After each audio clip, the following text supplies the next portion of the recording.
الحمد لله وكفى وسلام على حبيبه المصطفى أما بعد فأعوذ بالله من الشيطان الرجيم بسم الله الرحمن الرحيم إن الله وملائكته يصلون على النبي يا أيها الذين آمنوا صلوا عليه وسلموا تسليما اللهم صل على سيدنا محمد معدن الجود والكرم وآله وأصحابه الكرام وابنه الكريم وبارك وسلم صلاة دائمة سرمدا أبدا بحمدہ تعالی و بکرم مصطفیٰ صلی اللہ تعالی علیہ وسلم۔ آج کی شب میں نصف قرآن یعنی 15 پارے مکمل ہو چکے ہیں۔ اللہ عز و جل بقیہ نصف کو صحیح تجویز سے تلاوت کرنے اور آپ سب کو سماعت کرنے کی توفیق عطا فرمائے۔ آج ویسے 15ویں پارے کے ساتھ ساتھ سورہ کہف کی تلاوت مکمل ہو چکی، جو 16ویں پارے کی بھی 3 صفحے اس میں شامل ہو جاتے ہیں، یعنی آج آپ نے ایک پارے سے کچھ زیادہ تلاوت کو سماعت کیا ہے۔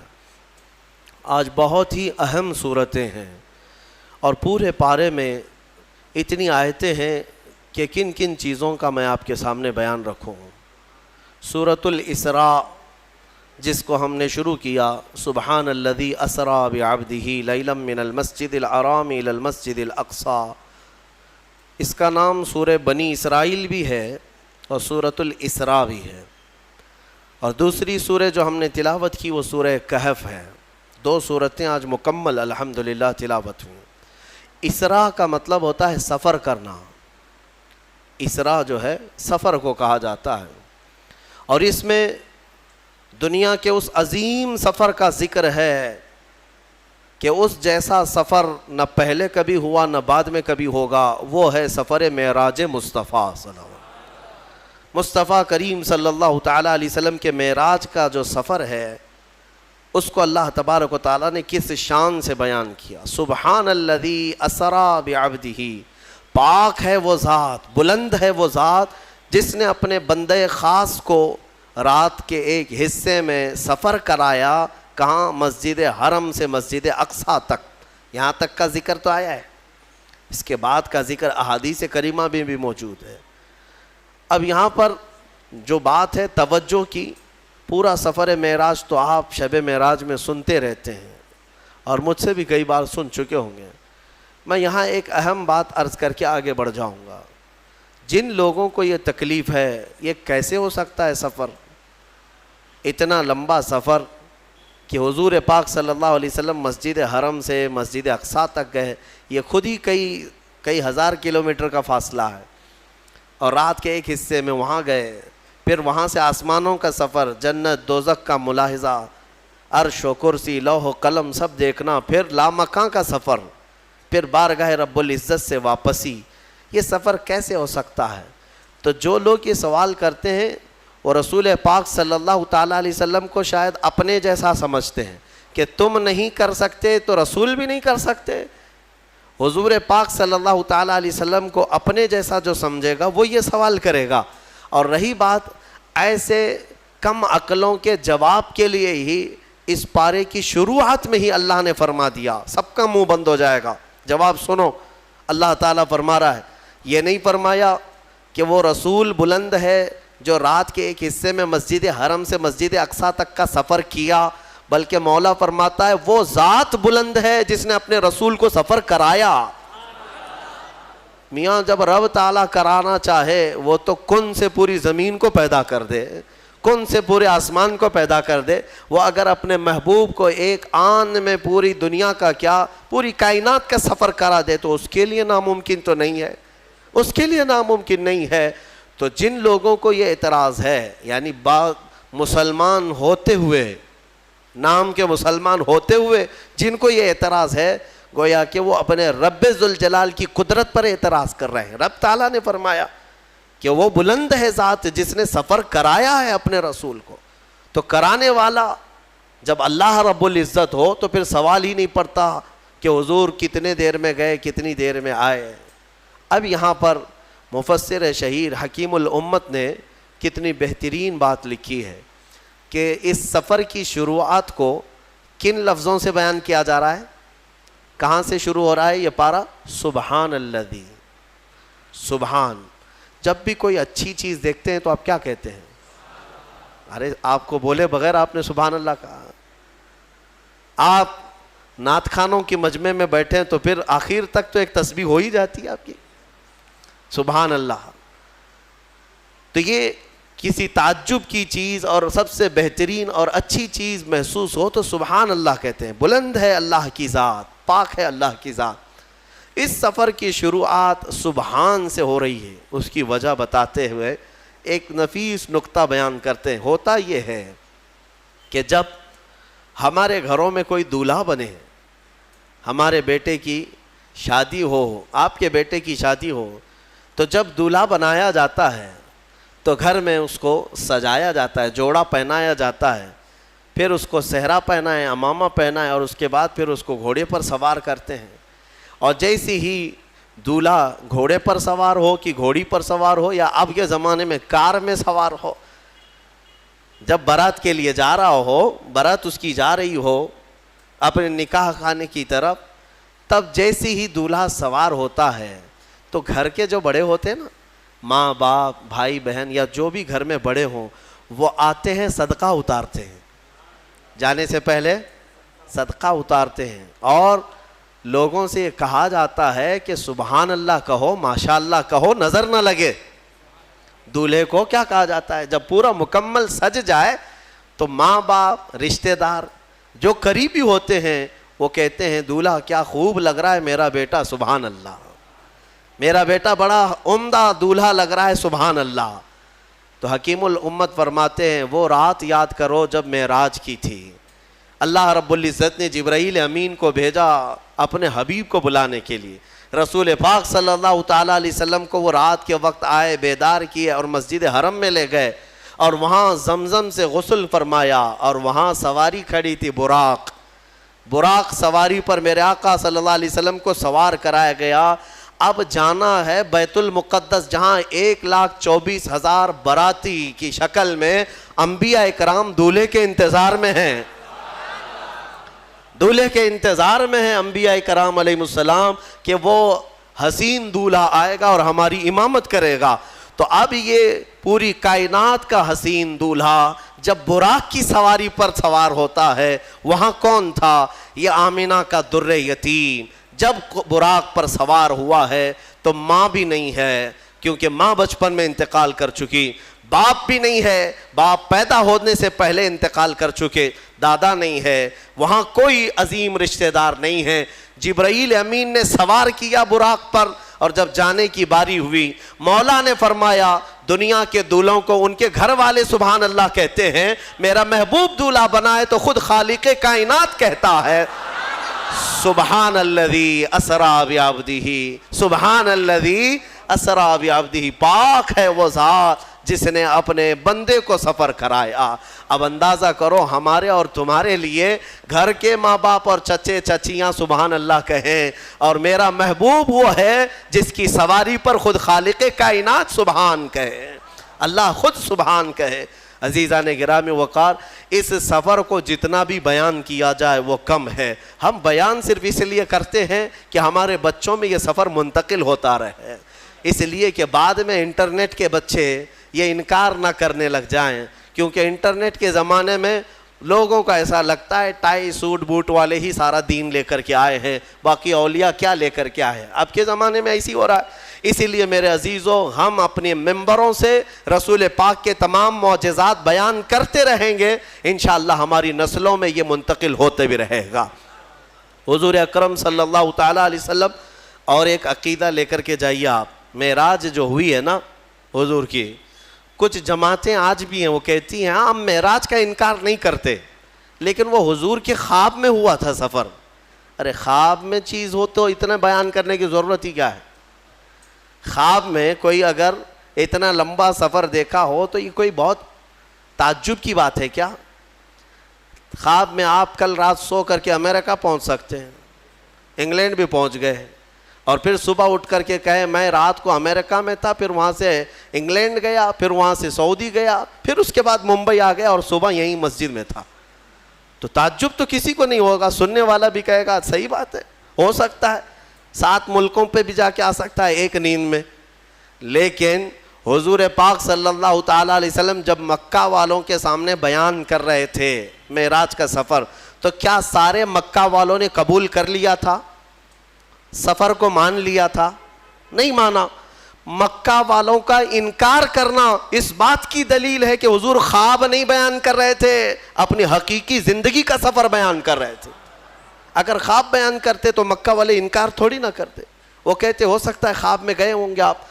حضور اپنی حیات ظاہری کا اور حقیقی زندگی کا سفر بیان کر رہے تھے، خواب کا نہیں۔ اور عربی میں عبد جو یہاں پر آیا ہے آیت میں، سبحان الذی اسرا بعبدہ، عبدہ، عبد کسے کہتے ہیں؟ عبد کون ہے؟ بندہ۔ عبد کا مطلب بندہ، لیکن بندہ جو ہے کیسا ہوتا ہے؟ ہر بندے کے پاس دو چیزیں ہونی ضروری ہیں، جسم بھی ہو روح بھی ہو، جسم بھی ہو روح بھی ہو۔ جسم اور روح کے مرکب کو بندہ کہا جاتا ہے۔ سمجھ میں آ رہی بات؟ اور خواب میں سفر جسم نہیں کرتا، صرف روح کرتی ہے۔ اگر حضور کی صرف روح نے سفر کیا تھا تو قرآن میں بندے کا ذکر نہیں آتا۔ اللہ یوں فرماتا، پاک ہے وہ ذات جس نے اپنے رسول کی روح کو سفر کرایا، بلکہ قرآن میں اللہ فرما رہا ہے پاک ہے وہ ذات جس نے اپنے بندے کو سفر کرایا۔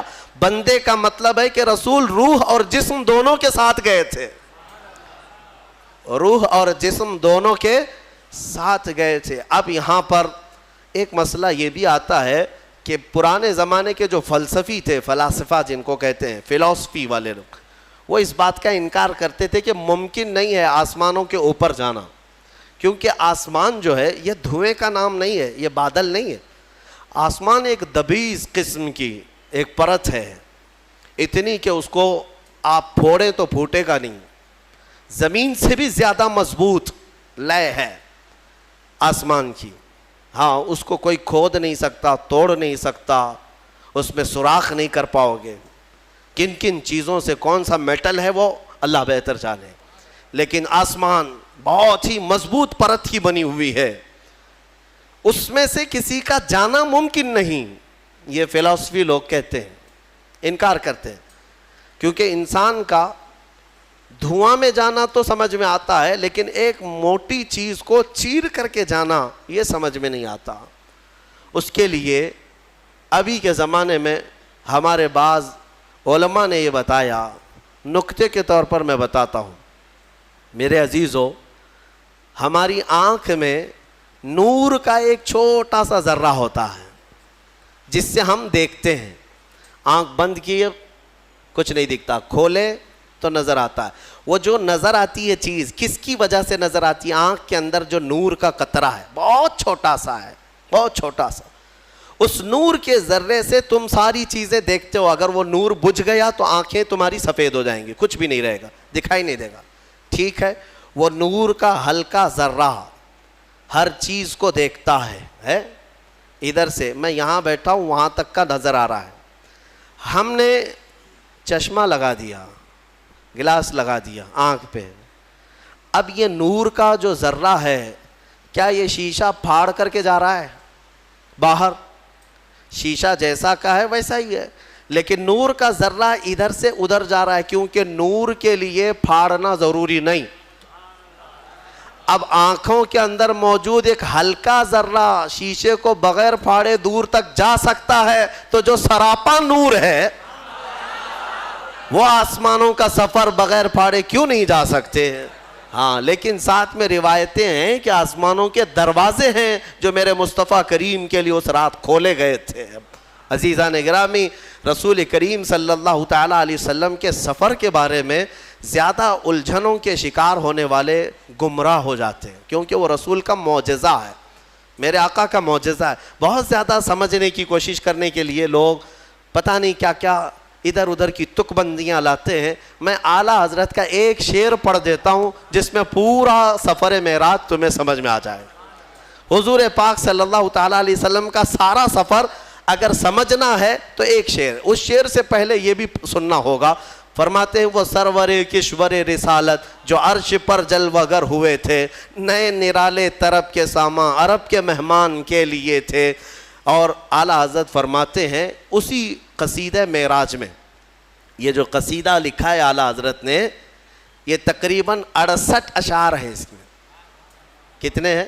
اچھا یہ بھی میں بتا دوں، ایک مولانا آئے تھے اعلیٰ حضرت کے پاس، محسن کاکوروی صاحب، وہ معراج کا قصیدہ لکھ کر کے لائے تھے، اعلیٰ حضرت سے چیک کروانے آئے تھے، اور انہوں نے جو لکھا تھا اس میں کاشی، متھرا، گنگا جل سب کا ذکر تھا، کیونکہ شاعر جو ہے اشاروں میں بات کرتے ہیں. کاشی کا مطلب وہ جگہ نہیں، ایک پوتر جگہ کو انہوں نے اس سے مراد لیا. اشعار وہ لکھ کر کے لائے تھے اعلیٰ حضرت کے پاس. ظہر کے بعد وہ آئے اور لے کر کے وہ سنانے کے لیے بیٹھے، تو کچھ ہی اشعار اعلیٰ حضرت نے سنے تھے ابھی، تو اعلیٰ حضرت نے رکھ لیا. عصر کی اذان ہو گئی، عصر کی اذان ہو گئی، کہا مولانا رکھ دیجئے، نماز کے بعد دیکھیں گے. اذان ہو گئی ہے تو اذان کے لیے اٹھ کر چلے گئے، سنتیں پڑھی اور فرض کا انتظار کرتے کرتے قصیدہ معراج اعلیٰ حضرت مسجد میں بیٹھ کر کے ہی ترتیب دینے لگے. اور اس کے بعد عصر کی جماعت ہو گئی.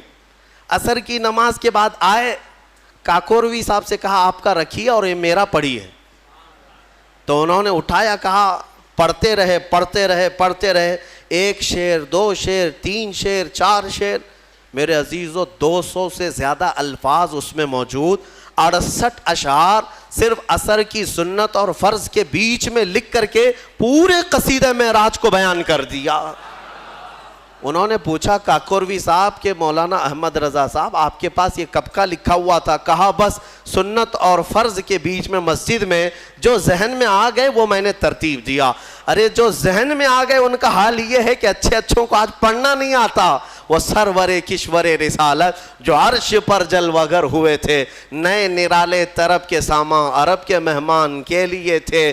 اور اعلیٰ حضرت فرماتے ہیں اتار کر ان کے رخ کا صدقہ جو بٹ رہا تھا نور کا باڑا، چاند سورج اچھل کر جبیں کی خیرات مانگتے تھے. یعنی اس دن اللہ تبارک و تعالیٰ اپنے حبیب کا جو صدقہ بانٹ رہا تھا اس میں چاند سورج بھی اچھل کر مانگ رہے تھے کہ حضور کے جبین سے جو نکلا ہوا صدقہ ہے مولا وہ ہمیں عطا کر دے. اور پھر فرماتے ہیں وہی تو اب تک چھلک رہا ہے، وہی تو جوبن ٹپک رہا ہے، نہانے میں جو گرا تھا پانی کٹورے تاروں نے بھر لیے تھے. نہانے میں جو گرا تھا پانی کٹورے تاروں نے بھر لیے تھے. اب یہ قصیدہ بڑا لمبا ہے، میں جو کہنے جا رہا تھا وہ ایک ہی شعر میں سارا معراج کا سفر سمجھ میں آ جائے گا. اعلیٰ حضرت فرماتے ہیں وہی ہے اول، وہی ہے آخر، وہی ہے ظاہر، وہی ہے باطن. حضور کے لیے توجہ چاہتا ہوں، کیا الفاظ ہیں. وہی ہے اول، وہی ہے آخر، وہی ہے ظاہر، وہی ہے باطن. اسی کے جلوے اسی سے ملنے اسی سے اس کی طرف گئے تھے. یہ ہے معراج کا سفر. کیا ہے؟ 4 چیزیں اس میں ایک ہی مصرے میں بیان کر دیا. اسی کے جلوے اسی سے ملنے اسی سے اس کی طرف گئے تھے. بس یہی ہے. یہ جو معراج کا سفر ہے تم حضور کی طرف دیکھ رہے ہو، حقیقت میں یہ رب کے جلوے، اسی کے جلوے، رب کے جلوے اسی سے ملنے گئے اور اسی سے مطلب اس کی ہی طاقت سے. اور کہاں گئے؟ اسی کی طرف گئے. اب اس میں پورا سفر سمجھ میں آ گیا. رب ذوالجلال خود اپنے نور کو اپنے پاس بلا رہا ہے تو اس کے لیے نہ وقت کی ضرورت ہے، نہ سما، نہ کیف، نہ یہ مکان، نہ زمین، کسی چیز کی حاجت نہیں. بہرحال ان گتھیوں کو سلجھانے کے لیے ضرورت نہیں ہے کہ آپ واٹس اپ اور فیس بک اور دیگر انسٹا کے مناظرین سے سنیں. جب بھی سفر معراج سننا ہو تو عاشقان رسول سے سنا کریں. اعلیٰ حضرت رضی اللہ تعالیٰ عنہ کے کلام پڑھیں، آپ کو سمجھ میں آ جائے گا. یہ قصیدہ معراج، یہ معراج کا جو سفر ہے یہ سورۃ الاسراء میں بیان ہوا. میرے عزیزو اس کے بعد اسی پارے میں میں جلدی عرض کر دیتا ہوں. اللہ تبارک و تعالیٰ نے بہت ہی اہم باتیں بیان فرمائی. فرماتا ہے وَقَضَىٰ رَبُّكَ أَلَّا تَعْبُدُوا إِلَّا إِيَّاهُ وَبِالْوَالِدَيْنِ إِحْسَانًا. تمہارے رب نے یہ فیصلہ فرما دیا کہ اللہ کے سوا تم کسی کی عبادت نہیں کرو گے اور اپنے ماں باپ کے ساتھ اچھا سلوک کرو گے. رب کے بعد اچھا سلوک کرنے کا حکم اللہ نے ماں باپ کے ساتھ کیا. اما یبلغن عندک الکبر احدہما او کلاہما، اگر ان دونوں ماں باپ میں سے کوئی ایک بڑھاپے کو پہنچا یا دونوں بوڑھے ہو گئے، فلا تقل لہما اف، ان کو اف تک نہ کہو، ولا تنہرہما، اور انہیں جھڑک کر بات نہ کرو، وقل لہما قولا کریما، جب بھی ان سے بات کرنا تو نرمی سے بات کرو۔ اکثر لوگ یہاں مات کھا جاتے ہیں۔ ہاں، بہت سارے لوگ جوانی میں تو اپنے ماں باپ کی عزت کر لے جاتے ہیں، جب ماں باپ بوڑھے ہو جائیں اور تم جوان ہو گئے ہو اس وقت عزت کر کے دکھاؤ، یہ کمال کی بات ہے۔ پھر تمہیں سمجھ میں آئے گا کہ تم حقیقت میں مرد ہو یا نہیں ہو۔ ہاں، حقیقت میں تمہاری پرورش کیسی ہے سمجھ میں آئے گا۔ بڑھاپا آ گیا ہو، ایک چیز کو بار بار وہ پوچھ رہا ہو، باپ ایک چیز کو بار بار بھول جاتا ہو، ماں بوڑھی ہے اٹھ نہیں سکتی، بار بار پوچھتی ہے یہ کہاں ہے وہ کہاں ہے، تم جھڑک دیتے ہو، اماں ابھی تو پوچھا تھا جواب تو دیا میں نے، کتنی بار پوچھتی ہو؟ تمہیں پتہ نہیں تم بچپن میں اس ماں سے جتنی بار پوچھتے تھے وہ ہر بار جواب دیتی تھی۔ اپنے باپ سے پوچھو، جب تم چھوٹے تھے کسی چیز کو دیکھ کر بار بار پوچھتے تھے، باپ تمہیں بار بار بتاتا تھا، لیکن تم سے اب سہا نہیں جاتا۔ ایک بار سوال کرنے کے بعد پھر دوسری بار وہ سوال کرے تو کہتے ہو بھولنے لگ گئے باپ ہمارے، بیمار ہو گئے ہیں، لوگوں کے سامنے نہیں لاتے، بے عزتی ہو جائے گی۔ اے میرے عزیزو، جس رسول نے فرمایا تمہاری جنت ان کے قدموں میں ہے، ہاں ماں کے قدموں میں جنت ہے اور باپ جنت کا دروازہ ہے، دونوں میں سے ایک بھی ناراض ہوا تو تم نے دنیا میں جہنم خرید لیا ہے، دنیا میں تم نے جہنم خرید لیا ہے۔ حتیٰ کہ تمہیں یہ بھی نہ معلوم، حضور پاک صلی اللہ علیہ وسلم نے فرمایا اگر ماں باپ میں کوئی مر بھی گئے، انتقال کر گئے، ان کے حقوق یہ ہیں کہ ہفتے میں ایک بار تم ان کی قبر پر جاؤ، قبر پر جاؤ۔ لوگ کہتے ہیں کیا رکھا ہے وہاں پر، نہیں، حقوق ان کے موت کے بعد بھی ختم نہیں ہوتے۔ ایک صحابی نے کہا کہ مجھے میری ماں کی قبر بھی نہیں معلوم، قبر بھی نہیں معلوم۔ حضور نے فرمایا ایک لکیر کھینچ لو اور اسے سمجھو کہ یہاں ماں ہے اور اس کی زیارت کرو۔ اندازہ کرو میرے عزیزو، والدین کے حقوق ختم نہیں ہو سکتے۔ میں پھر انشاءاللہ العزیز اس پر اور عرض کروں گا، آیتیں اور آئی ہیں قرآن پاک میں، وَلَا تَمْشِ فِي الْأَرْضِ مَرْحًا، اللہ فرماتا ہے زمین میں اکڑ کے مت چلو، اِنَّكَ لَن تَخْرِقَ الْأَرْضَ وَلَن تَبْلُغَ الْجِبَالَ طُولًا، تمہارے اکڑنے سے نہ زمین پھٹے گی نہ تم پہاڑوں سے بلند ہو سکتے ہو۔ دیکھو ان پہاڑوں کی طرف کتنے بلند ہیں، تم ان کے سامنے بہت بونے ہو، بہت ناٹے ہو۔ اس زمین کو دیکھو اس کی سختیاں کیسی ہیں، تمہارے اکڑنے کے لیے تمہارے پاس ہے کیا؟ تم ایک نطفے سے پیدا ہوئے، ایک ٹھوکر میں تم لنگڑے ہو سکتے ہو، لولے ہو سکتے ہو، تمہارے پاس کیا ہے؟ مولا علی کرم اللہ وجہہ الکریم کے پاس ایک شخص آیا اور کہا کہ حضور انسان کی بساط کتنی ہے، انسان کی طاقت کتنی ہے؟ تو انہوں نے فرمایا کہ کھڑے ہو جاؤ سامنے، کہا ایک ٹانگ اٹھاؤ، ایک پیر اٹھایا، وہ ایک پیر اٹھا کر کھڑا تھا تو حضرت علی نے کہا دوسرا بھی اٹھا لو، کہا کہ حضور دوسرا کیسے اٹھائے، اوندھے منہ گر جاؤں گا، کہا بس تیری بساط اتنی ہی ہے، اتنی ہی ہے طاقت کہ اگر دوسرا بھی اٹھاؤ گے تو اوندھے منہ گر جاؤ گے۔ ہمارے پاس میرے عزیزو اتنی چیزیں نہیں ہیں کہ ہم پوری دنیا میں ادھر سے ادھر نظام کو بدل سکیں۔ غرور اور گھمنڈ جب آتا ہے انسان کو اللہ ڈھیل دیتا ہے۔ ہاں کچھ انسان ایسے ہیں جو زمینوں کے زمین فتح کر لیتے ہیں، مال بھی لے لیتے ہیں، حکومت بھی قائم کر لیتے ہیں، لیکن یہ صرف اور صرف رب کی ڈھیل کی وجہ سے۔ اور قرآن میں مولا فرماتا ہے ان کی طاقت ایسی ہے ان انسانوں کی کہ اگر ایک مکھی مر جائے تو اسے زندہ نہیں کر سکے گا، یہ ایک مچھر مر جائے تو تم اسے زندہ نہیں کر سکو گے۔ تم کتنے کمزور ہو تمہیں پتہ بھی نہیں ہے۔ ہاں تمہاری دھڑکنیں جس دن رک گئی، تمہارے کروڑوں کی دولت لگا کر کے بھی تم سانسوں کو دوبارہ نہیں لا سکتے۔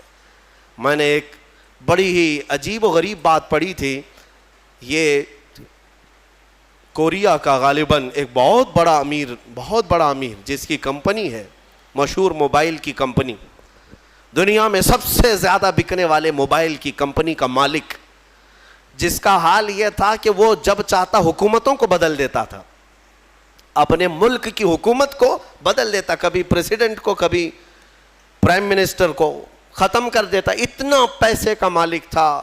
یہ ابھی زیادہ دن کی بات نہیں، 2012-13 کی بات ہے. اچانک اس شخص کو ایک بیماری لاحق ہوئی، بستر پر گر گیا، کوما میں چلا گیا، اور اس کا بیٹا موجود ہے، اور اس نے دنیا کے مہنگے ترین ڈاکٹروں کو بلایا، اور پر ڈے 100 کروڑ کا خرچ بھی اگر لگے اپنے باپ کو بولنے کے قابل بنا دے اور روٹی کھانے کے قابل بنا دے.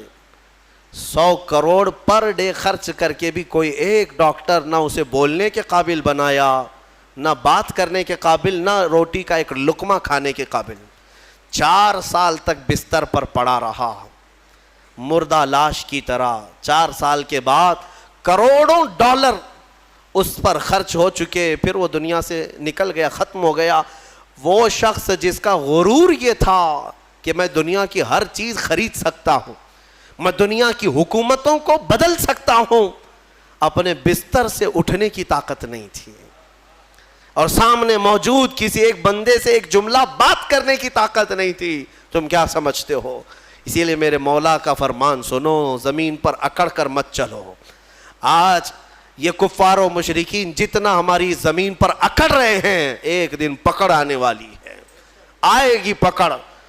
ظالم اگر یہ سمجھتے ہیں کہ ان کے کاموں سے کوئی بے خبر ہے، سب کوئی نہیں دیکھ رہا ہے، اللہ رب العزت ہر کام سے باخبر ہے، دیکھ رہا ہے.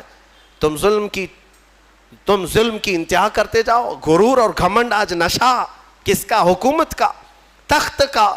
ارے یہ تخت فرعون کے پاس بھی آیا، قارون، حامان، شداد، یہ اتنے بڑے بڑے لوگ ہیں دنیا کے جن کے پاس آدھی سے زیادہ دنیا موجود تھی.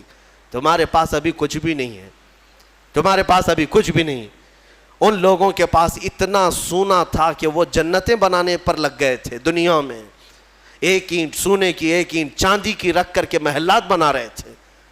تمہارے پاس ابھی کچھ نہیں آیا، اور رب ذوالجلال نے ان ظالموں کو مچھروں سے، پانیوں سے، ہواؤں سے ہلاک کیا ہے. اور آج یہ آتنک مچانے والے یہ سمجھتے ہیں کہ ہم جہاں چاہیں آگ لگا دیں گے، ہم جتنوں کو چاہیں گے مار دیں گے. تم اپنے ظلم کے کاموں کو جاری رکھو، انشاءاللہ العزیز وہ دن یاد رکھنا کہ ہمارے بزرگوں نے فرمایا کہ اگر تم فرعون ہو تو موسیٰ بھی ضرور آئے گا، آئے گا. اگر تم نمرود ہو تو مچھر بھی تمہاری ہلاکت کے لیے آئے گا. اللہ رب العزت غرور کرنے والوں کو دنیا میں بھی سزا دیتا ہے، اور آخرت کے متعلق حکم ہے کہ ان کو چونٹیوں کی طرح بنایا جائے گا، چونٹیوں کی طرح. اور حکم ہوگا کہ اے اہل محشر، ان کو روندو اپنے پاؤں سے، روندو اپنے پاؤں سے. جو گھمنڈ کرتے تھے دنیا میں، غرور کرتے تھے، اور انہیں پاؤں سے لوگ روند رہے ہوں گے، وہ چھوٹی چھوٹے ہو چکے ہوں گے. اور رب تبارک و تعالیٰ ان سے فرمائے گا یہ وہ لوگ ہیں دنیا میں جو اکڑتے تھے، گھمنڈ کرتے تھے، غرور کرتے تھے، اور انہیں ایسا لگتا تھا کہ ساری طاقت ان کے پاس ہے. میرے عزیزو، آپ سے بھی میں یہی کہوں گا، عاجزی اختیار کرو. تواضع انکساری اچھی چیز ہے، اور کیسے پتہ چلے؟ بڑھ کر کے سلام کیا کرو، چاہے چھوٹا ہو بڑا ہو.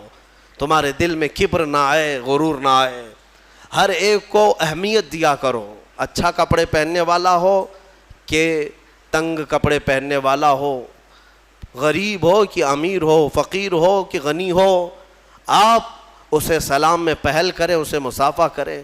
حضرت ابوبکر صدیق رضی اللہ تعالیٰ عنہ کا حال یہ تھا کہ کوڑ کی بیماری والا، کوڑ کی بیماری جس سے لوگ بھاگتے ہیں، وہ بھی اگر آتا تو حضرت ابوبکر صدیق دسترخوان پہ اپنے بغل میں بٹھاتے تھے اور اپنے برتن سے کھلاتے تھے.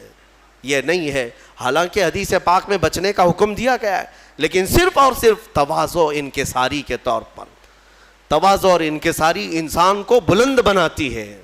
اسی لیے حکیموں نے کہا ہے جس شاخ میں پھل ہوتے ہیں وہ جھکی رہتی ہے، پھل ہوں تو ٹہنی جھکی رہتی ہے، اور جس شاخ میں پھل نہیں ہے تو اکڑی رہتی ہے، تنی رہتی ہے. اگر تمہارے اندر اخلاق اچھے ہیں تو جھکے رہو گے، اور اخلاق نہیں ہے تو اکڑے رہو گے. غرور و تکبر بغیر اخلاق والوں کے آتے ہیں. اور تفسیر میں آج جو اہم بات عرض کرنی تھی وہ سورۃ الکہف کی ہے. وقت لمبا ہو چکا، مختصر عرض کر دوں، سورہ کہف اس کی بڑی فضیلت آئی ہے، حدیث پاک میں ہے جو جمعہ کے دن سورہ کہف کی تلاوت کرے گا اللہ تعالیٰ اس کے گھر سے خانہ کعبہ تک ایک نور کا راستہ پیدا فرمائے گا۔ اور ایک حدیث میں ہے اس جمعہ سے لے کر اگلے جمعہ تک جو کچھ بھی اس کی خطائیں ہیں اللہ معاف فرمائے گا۔ سورہ کہف کی تلاوت 2 فائدے بتائے۔ تیسرا سنو، سورہ کہف کی شروع کی 10 آیتیں جسے یاد ہو گئیں، سورہ کہف کی شروع کی 10 آیتیں جسے یاد ہو گئیں، میرے آقا فرماتے ہیں دنیا کا سب سے بڑا فتنہ دجال اللہ اس سے بھی اسے محفوظ رکھے گا۔ دجال کے فتنے سے محفوظ رہنے کے لیے سورہ کہف کی تلاوت ہر جمعہ کیا کرو، گھروں میں یا تو پھر کسی کی اچھی قرأت میں سنا کرو، تاکہ دونوں ثواب برابر ہیں، تلاوت کرنے کے اور سننے کے ثواب ہے۔ کہف ایک غار کا ذکر ہے جس میں اللہ تعالیٰ نے چند ایمان والوں کی فضیلت بیان کی ہے۔ عیسیٰ علیہ السلام کے زمانے کے 300 سال بعد، آپ کو آسمانوں سے اوپر اٹھا لیے جانے کے 300 سال بعد لوگوں میں عقیدہ بگڑ گیا تھا۔ ایک بادشاہ آیا تھا جس کا نام دقیانوس تھا، اور وہ ظالم تھا، اور وہ لوگوں کا عقیدہ بدل رہا تھا، اور یہاں تک کہ وہ اپنے لیے سجدہ کرواتا، اپنی خدائی کا اعلان کر رہا تھا، یا پھر بتوں کی پرستی شروع ہو گئی۔ لیکن اس زمانے میں لوگ ڈر کے مارے گھر واپسی کرنے کی بات جیسے ہو رہی ہے ویسے ہی بادشاہ اپنے پیسوں کے بلبوتے ان کو یہ کہلاتے کہ تمہارا دین الگ ہے، تم الگ دین میں آئے تھے، واپس آ جاؤ۔ دھرم پریورتن بدل رہا تھا، کئی بدل چکے تھے، پیسوں کے لیے کچھ لوگ بدلتے ہیں، طاقت کے لیے کچھ لوگ بدلتے ہیں، ڈر سے کچھ لوگ بدلتے ہیں، لیکن جو اللہ والے ہیں وہ ہر زمانے میں قائم رہتے ہیں۔ بادشاہ کے کچھ وزیروں میں لوگ تھے جن کی تعداد 7 اور بعض روایتوں میں 8، اللہ بہتر جانتا ہے ان کی تعداد کتنی تھی۔ یہ الگ الگ لوگ تھے، یہ ایمان والے لوگ تھے جو اللہ پر ایمان رکھتے اور آخرت پر ایمان۔ اب وہ جو ذکر کرتا اسے مار دیا جاتا۔ تو ان لوگوں نے ایک دن مشورہ کیا کہ اس شہر کو چھوڑ کر ہم دور چلے جاتے ہیں، اپنے ایمان کی حفاظت کریں۔ اب یہاں ایمان بچانا بہت مشکل ہو گیا ہے، ورنہ بادشاہ کے سامنے سر جھکانا پڑے گا، شرک اور کفر کرنا پڑے گا، ہم چلتے ہیں شہر سے باہر۔ یہ ساتوں نے راتوں رات مشورہ کیا اور نکل پڑے۔ ان کے ساتھ ایک کتا ہو لیا، اصحاب کہف کا کتا کہا جاتا ہے، ساتھ میں چلتا رہا، اور یہ لوگ آبادی سے بہت دور نکل کر باہر گئے، اور ایک غار تھا، اس غار میں ان لوگوں نے رات کو پناہ لی، سونے کے لیے چلے گئے۔ اور وہاں پر جب سونے کے لیے وہ لوگ گئے تو اللہ تعالیٰ فرماتا ہے فَضَرَبْنَا عَلَىٰ آذَانِهِمْ فِي الْكَهْفِ سِنِينَ عَدَدًا، ہم نے ان کے کانوں پر سالوں تک کے لیے نیند کو طاری کر دیا، سلا دیا ان کو رب تعالیٰ۔ وہ ایسی گہری نیند میں سو گئے کہ پھر اٹھے نہیں، دن گزرتے چلے گئے۔ بادشاہ کو کسی نے خبر کر دی کہ تیرے دربار کے یہ وزیر بھاگے ہیں۔ بادشاہ نے ڈھونڈنے کا حکم دیا، اور ڈھونڈتے ڈھونڈتے ان کے پیروں کے نشان سے وہاں غار تک لوگ پہنچ گئے۔ بادشاہ سے کسی ایک شخص نے کہا اس غار کے اندر یہ لوگ سو رہے ہیں۔ تو بادشاہ نے کہا ان کی سزا یہ ہے کہ اس غار کو اچھی طرح سے دیوار لگا کر بند کر دو، یہی ان کی قبر بن گئی، یہ کبھی باہر نہ آ سکے، ان کی سزا یہی ہے۔ دیوار تعمیر کر دی گئی اور غار کا منہ سب بند کر دیا گیا، وہ نکل نہیں سکتے تھے۔ اندر جیسے ہی وہ لوگ سو گئے، بادشاہ سزا دے کر چلا گیا۔ وہاں ایک چرواہا تھا، اس نے ان کا پورا واقعہ دیوار پر لکھ دیا، یہ کون لوگ تھے، ان کا نام کیا تھا، یہ کیوں اپنے شہر سے نکلے تھے، لکھ کر کے رکھ دیا۔ زمانے بدلتے گئے، مہینے، سال، اس کے بعد صدیاں، 300 سال گزر گئے، 300 سال گزر گئے تقریباً۔ 300 سال کے بعد اللہ تبارک و تعالیٰ نے دوبارہ انہیں اٹھایا۔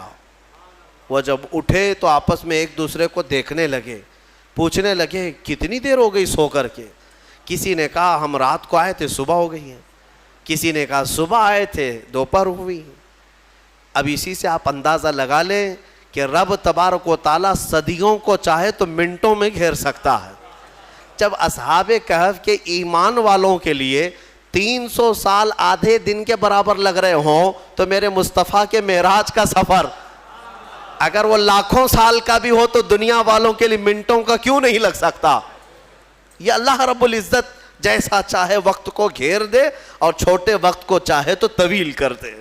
ہاں اب اٹھے اور اس کے بعد ان لوگوں نے پھر آپس میں دیکھ کر نشانیاں بھی بدلی ہوئی تھیں, بال بڑے تھے, ناخن بہت بڑے ہو چکے تھے, سب تبدیلی تھی. تو پھر انہوں نے کہا خیر جیسا بھی ہے ایک صاحب کو بھیجو تاکہ کھانا لے آئے, بھوک لگی. تو ایک صاحب ان میں جو تھے ان کو کہا کہ چھپ کر کے جانا, کہیں بادشاہ کے کارندے دیکھ نہ لیں ورنہ وہ ہمیں پکڑ لیں گے تو پھر اپنے دین میں واپس لے جائیں گے یا تو پھر ہمیں ہلاک کر دیں گے. یرجموکم او یعیدوکم فی ملتہم, وہ اپنی دین میں ہمیں واپس لے جائیں گے, سنبھل کر جانا. پھر ایک صاحب نکلے پیسے لے کر کے, بازار میں گئے کھانا لینے کے لیے, کھانا خریدا اور پیسے دیا. ارے 300 سال پہلے کا سکہ تھا, کتنی بادشاہتیں آئی گئی. دکان والے نے دیکھا اور کہا یہ کیا دے رہے ہو؟ کہا پیسہ دے رہے ہیں. کہا یہ پیسے کہاں سے تمہیں ملے؟ کہا یہ ہمارے اپنے پیسے ہیں. دکان والے کو شک ہوا کہ اس کو شاید پرانا کوئی خزانہ ہاتھ لگا ہوگا, کیونکہ سونے کے سکے ہوتے تھے پہلے, چاندی کے سونے کے سکے, یہی کرنسی ہوتی تھی. یہ نوٹوں کی, یہ یہودیوں کی کرنسی جس کو آج ہم استعمال کر رہے ہیں. اصل جو کرنسی تھی وہ سونے اور چاندی کی ہوا کرتی. تو پھر دکان والے نے اس صاحب کو جو اصحاب کہف میں ہیں دکان پر ہی کھڑا کیا اور اندر سے جا کر کے بادشاہ کی پولیس کو خبر کر دیا. اس وقت جو بادشاہ تھا اس کا نام بیدروس تھا, وہ ایمان والا تھا اور وہ اللہ کی بارگاہ میں دعا کر رہا تھا. روز دعا کرتا تھا کہ اے مولا میری قوم گمراہ ہو رہی ہے, یا آخرت پر یقین نہیں کر رہی ہے, مرنے کے بعد دوبارہ زندہ ہونے پر یقین نہیں کر رہی ہے, تو کوئی ایسی نشانی دکھا دے کہ ان کا عقیدہ مضبوط ہو جائے. ہاں, بادشاہ کی دعا پر اللہ تبارک و تعالیٰ نے دوبارہ ان کو زندہ کیا ہے. تو بیدروس کے پاس جب یہ خبر پہنچی کہ ایسا ایسا ایک شخص آیا ہے جو پرانے زمانے کے سکے لے آیا ہے, تو بادشاہ نے اپنی فوج کو ساتھ کر دیا کہ جاؤ اس شخص کے ساتھ, یہ کہاں سے آیا. جب یہ کھانا لینے آئے ہوئے صاحب نکل کر کے واپس پوری فوج کے ساتھ غار آ رہے تھے, تو اصحاب کہف نے کہا ہمارا ساتھی پکڑا گیا اور بادشاہ کی فوج آ رہی ہے ہمیں گرفتار کرنے. لیکن جو آئے وہ لوگ, ان لوگوں کو دیکھا تو سارے لوگوں نے اللہ کی بارگاہ میں سجدہ ریز ہو گئے. کہا اصحاب کہف کے بارے میں ان لوگوں نے سن رکھا تھا کہ کچھ لوگ ایسے تھے جو بادشاہ سے اپنا ایمان بچا کر چلے گئے تھے اور غار ان کے لیے قبر بنا دی گئی تھی, اور آج غار کھلا ہے اور اس میں یہ لوگ زندہ سلامت بیٹھے ہوئے 300 سال کے بعد زندہ سلامت بیٹھے. تو بادشاہ نے اپنی پوری قوم کو بلایا اور کہا کہ دیکھو وہ رب قدیر 300 سال کے بعد جب کسی کو بیدار کر سکتا ہے تو ہر انسان کو موت کے بعد دوبارہ زندہ ضرور فرمائے گا. عقیدہ آخرت کو زندہ کیا. اب اصحاب کہف دوبارہ اپنی غار میں گئے, کھانے ہونے کا مسئلہ تو ختم, اور دوبارہ ان کو نیند لگ گئی. اللہ نے پھر ان کو گہری نیند میں سلا دیا. جیسی ہی وہ سو گئے تو اصحاب کہف کا کتا بھی اسی طرح زندہ ہوا, اسی طرح پھر سویا. اب جو بیدروس تھا اس نے دیوار پھر سے بنا دی اور ان کا پورا واقعہ لکھا, اور وہاں ایک مسجد بنائی, اور مسجد بنا کر وہ ڈیٹ, وہ جو دن تھا جس دن وہ اٹھے تھے, اس دن کو یادگار کے طور پر سارے لوگوں کو اعلان کیا کہ سال میں جب یہ دن آئے گا سب یہاں جمع ہوں گے اور اللہ کی عبادت کریں گے. اسی سے تو عرس کی شرعی حیثیت بھی ثابت ہوتی ہے. اولیاء اکرام کے عرس ہم جو مناتے ہیں قرآن پاک میں موجود ہے. اصحاب کہف جس دن سوئے جس دن اٹھے وہ تاریخ لکھ دی گئی. بہرحال اب اصحاب کہف کو دوبارہ جب اندر رکھا گیا تھا تو سونے کے تابوت بنائے تھے بادشاہ نے. یہ بیدروس نے سونے کے جنازے تابوت بنا کر اس میں ان کو لٹایا اور اندر رکھا. ایک ہی دن کے بعد وہ بادشاہ کے خواب میں آئے اور کہنے لگے کہ ہم دنیا سے بھاگ کر کے یہاں آئے اور تو دنیا ہمارے پاس لایا ہے, فوراً ہمیں اس سونے اور چاندی سے الگ کر. پھر دوبارہ ان کا غار کھولا گیا, پھر وہ سونے کے تابوت سے انہیں نکالا گیا اور پھر صاف مٹی میں انہیں سلایا گیا. یعنی میرے عزیزو اندازہ کرو ان 7 لوگوں کے بارے میں کہیں قرآن میں یہ نہیں ہے کہ وہ نبی ہیں، وہ شہید ہیں، وہ صدیق ہیں، نہیں، بلکہ مولا فرماتا ہے وہ 7 نوجوان تھے جنہوں نے اپنا ایمان بادشاہ سے بچا کر اللہ پر یقین کر کے غار میں پناہ لی، تو اللہ نے ان کا تصرف اور طاقت اتنی عطا کی کہ ان کی سونے کے بعد بھی وہ جس کے خواب میں جائیں چلے جائیں اور 300 سال بعد جب چاہیں بیدار ہو جائیں۔ اب جن کے بارے میں صاف ثابت ہے کہ امت مصطفیٰ کی یہ اولیاء ہیں، صدیق ہیں، شہید ہیں، تو کیا وہ اپنی قبروں میں زندہ نہیں ہو سکتے؟ اور اگر صدیق شہید زندہ ہیں تو میرا مصطفیٰ بھی اپنی قبر میں زندہ ہے۔ رسول پاک صلی اللہ علیہ وسلم کی زندگی پاک کو کیا سمجھ سکتے ہیں؟ اصحاب کہف کا یہ جو واقعہ ہے یہ قرآن پاک میں بیان کیا گیا۔ عزیزان گرامی، اب بھی اصحاب کہف اپنی غار میں سو رہے ہیں، اب بھی سو رہے ہیں، یہاں تک کہ حدیث میں ہے ہر عاشوراء کی محرم کی تاریخ کو، یعنی 10ویں محرم کو وہ کروٹ بھی بدلتے ہیں، اور قرآن یہ کہتا ہے کہ سورج بھی ان کے اوپر سے جاتا ہے۔ وہ غار ایسی کیفیت میں، لوکیشن ایسا ہے اس غار کا کہ سورج جب جاتا ہے تو دوپہر کے وقت آتا ہے تو سورج اس طرف کو ہو جاتا ہے، ڈھلنے کے وقت گرمیوں میں اس طرف، ٹھنڈیوں میں اس طرف۔ اور مولا تعالیٰ قرآن میں فرماتا ہے کہ اللہ تعالیٰ نے ہر موسم کی سختی سے ان کو محفوظ رکھا ہے۔ سورہ کہف میں دوسرے صفحے میں آپ پڑھ لیں، سورج کی تپش سے، بارش کی سڑن سے، ٹھنڈیوں کے گلانے سے اللہ ان کی حفاظت فرمایا۔ اور پھر فرماتا ہے وَتَحْسَبُهُمْ أَيْقَاظًا وَهُمْ رُقُودٌ، تم اگر ان کو دیکھو گے، اللہ فرماتا ہے، تو تمہیں وہ جاگتے ہوئے نظر آئیں گے۔ تَحْسَبُهُمْ أَيْقَاظًا وَهُمْ رُقُودٌ، جبکہ وہ سو رہے ہیں۔ وَنُقَلِّبُهُمْ ذَاتَ الْيَمِينِ وَذَاتَ الشِّمَالِ، اللہ فرماتا ہے ہم ان کو کبھی دائیں جانب کروٹ دیتے ہیں، کبھی بائیں جانب کروٹ دیتے ہیں۔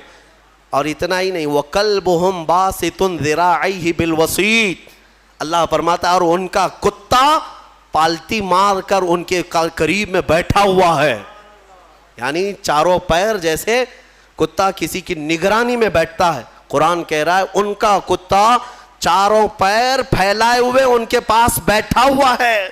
کتے کے بارے میں قرآن میں آیا جس کا نام بھی قطمیر، وہ کتا ابھی بھی بیٹھا ہوا ہے غار میں۔ اور رب تعالیٰ یہ بھی فرماتا ہے تم انہیں دیکھ نہیں سکو گے، اگر دیکھنے کی کوشش کرو گے لَوَلَّيْتَ مِنْهُمْ فِرَارًا وَلَمُلِئْتَ مِنْهُمْ رُعْبًا، تم پیٹ پھیر کر بھاگ جاؤ گے، ایسا رعب ہم طاری کریں گے، رعب طاری ہو جائے گا، کوئی دیکھ نہیں سکے گا وہ کس کیفیت میں ہے۔ اللہ ان کی حفاظت کر رہا ہے۔ اب میں اس پورے سورہ کہف کے بعد اخیر میں ایک جملہ ضرور کہنا چاہوں گا۔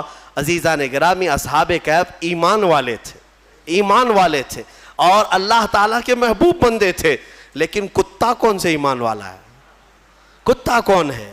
کتا تو ایک جانور ہے، اور اس کے بارے میں حدیث میں آیا ہے سارے جانور قیامت کے دن ختم کر دیا جائیں گے، وہ معدوم کر دیا جائیں گے، ان کا وجود ختم کر دیا جائے گا، لیکن کچھ جانوروں کا ذکر میرے آقا نے حدیث میں فرمایا وہ جنت میں بھی جائیں گے۔ ان جانوروں میں اصحاب کہف کا کتا بھی ان کے ساتھ جنت میں جائے گا۔